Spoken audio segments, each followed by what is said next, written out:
Hello and welcome to learning affair. मैं हूं मनु राव और आज हम बात करते हैं हबीबगंज रेलवे स्टेशन की। जिसका नाम बदलकर कमलापति रेलवे स्टेशन कर दिया गया है। तो अब हम ये जानते हैं कि इनका नाम कमलापति रेलवे स्टेशन क्यों किया गया है। कमलापति कौन थी? कमलापति भोपाल की एक आखिरी हिंदू रानी थी जो गौंड कम्युनिटी, गौंड जनजाति जो हमारे इंडिया में रहती है, उनकी राजकुमारी थी। ये निजाम, इनकी शादी निजाम शाह के साथ हुई थी जो गिन्नौरगढ़ के शासक थे, जो भोपाल में है। गिन्नौरगढ़ के शासक थे जो भोपाल में है, और साथ उनकी वाइफ थी, उनमें से ये एक थी। ये हिस्टोरियन कहते हैं ये बहुत ही सुंदर और बहुत ही बुद्धिमान थी। अब 1722 में निजाम शाह ने रानी के लिए एक महल बनवाया जिसको कमलापति महल का नाम दिया गया। कमलापति महल का नाम दिया गया। इसके दोनों साइड झील बनवाई गई और पार्क का निर्माण करवाया गया जिससे जो गर्मियों में राहत मिल सके। अब टाइम बीतता गया। राजा का एक कजन था चैन सिंह। चैन सिंह की नजर सिंहासन पे थी। उसने राजा को जहर दिया और उस जहर की वजह से राजा की मृत्यु होगी। राजा की मृत्यु होने के बाद उसने रानी से शादी करनी चाहिए, पर रानी को ये चीज नागवार गुजरी। उन्होंने इस बात का विद्रोह किया और वो अपने 12 साल के लड़के को लेकर, जिनका नाम नवाज शाह था, लेके दास मोहम्मद के पास गई जो उस टाइम के अफगानिस्तान के राजा थे। उन्होंने राजा के साथ एक संधि की जिसके तहत वो राजा को 1 लाख रुपए देंगी अगर पे आक्रमण करे और फोर्ट को कब्जे में ले। दास मोहम्मद मान गए इस बात के लिए और उन्होंने गिन्नौरगढ़ पे आक्रमण किया, फोर्ट को अपने कब्जे में लिया, सब कुछ हुआ। अब क्या हुआ कि रानी से, ऐसा हिस्टोरियन बोलते हैं कि रानी से जो अमाउंट थे 1 लाख रुपए, वो कुछ नहीं दे पाए, तो उन्होंने अपनी सियासत का कुछ भाग दास मोहम्मद को दे दिया। पर दास मोहम्मद की नजर उस एक टुकड़े पे नहीं थी। वो सोच रहे थे कि अब इसको मैं ही कब्जा कर लूं।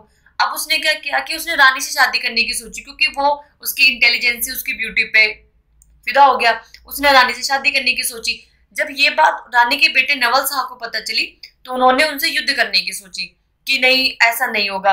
तो उन्होंने उससे युद्ध किया। ये युद्ध लाल घाटी में हुआ और इस युद्ध में नवल सिंह की हार हुई। जब ये बात रानी को पता चली कि उनका बेटा मर गया है, तो उन्होंने जो ये महल देख रहे हैं आप, इस महल के जो दोनों साइड जो झील थी उनका पानी खोल दिया और पानी खोलने की वजह से महल में सारा पानी आ गया।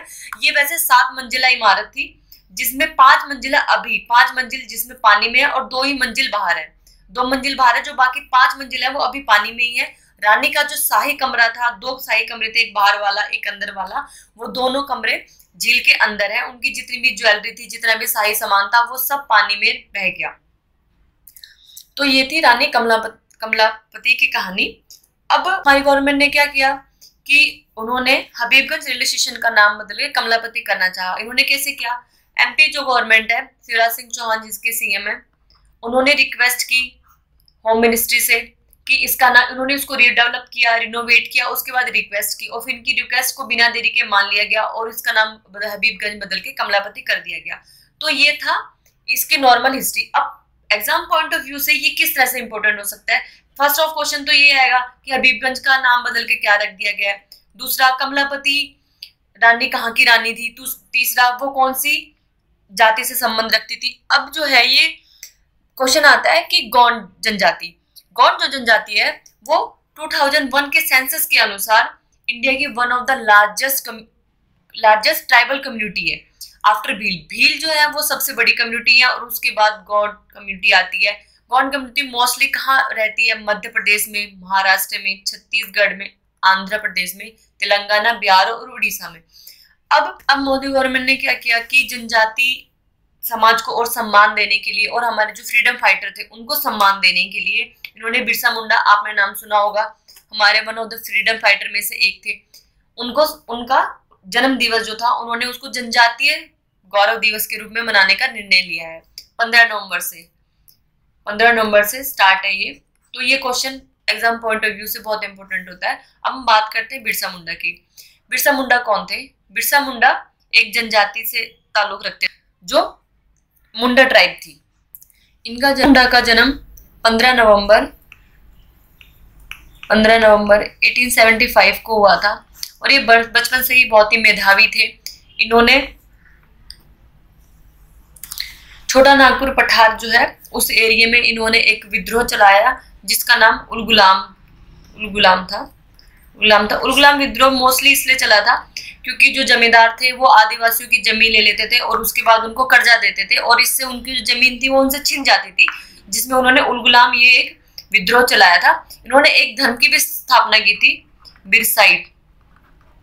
बिरसाइट धर्म की स्थापना की थी इन्होंने अपनी शिक्षा इंग्लिश मीडियम स्कूल से ली थी और उसकी वजह से ईसाई धर्म के बारे में इन्हें बहुत कुछ नॉलेज थी और इनके विचार आदिवासी उस टाइम के आदिवासियों की तुलना में बहुत खुले हुए थे, मॉडर्न विचार थे इनके। और ये इन्होंने अपने आदिवासी कम्युनिटी में ये बात फैलाई थी कि दारू नहीं पीनी, जो भी ये बनाते थे लिक्विड वो नहीं पीना, और इस तरह से इन्होंने बहुत ही रिफॉर्म्स वगैरह चलाए थे। लेकिन विद्रोह चलाने के बाद और धर्म स्थापना करने के बाद ये अंग्रेजों की नजर में आ गए क्योंकि इन्होंने अंग्रेजों का बहुत ज्यादा विद्रोह किया था उस टाइम पे और अंग्रेजों ने इनको बंदी बना लिया। और बंदी बनाने के बाद जून 19 में इनकी मौत हो गई। बिरसा मुंडा ने जो धर्म की स्थापना की थी बिरसाइट धर्म की, आज भी उस धर्म के लाखों लोग निवास करते हैं। जनजातीय समुदाय के लोग बिरसा मुंडा को एक धरती भगवान के रूप में पूजते थे, इनको, और वो इनको बहुत ही पूजनीय मानते थे, जिस वजह से अभी मोदी गवर्नमेंट ने 15 नवंबर को इनकी बर्थ एनिवर्सरी पे इनका tribal freedom fighter Birsa Munda के नाम पे इन्होंने जनजातीय गौरव दिवस मनाने की सोची है। जनजातीय गौरव दिवस मनाएंगे आज से। तो ये एग्जाम पॉइंट ऑफ व्यू से ये क्वेश्चन इंपॉर्टेंट है। तो ये थी हमारे आज की video. Hope you learn from it and thank you for watching this. If you prepare for any kind of government exam, then subscribe my channel and hit the like button. Thank you.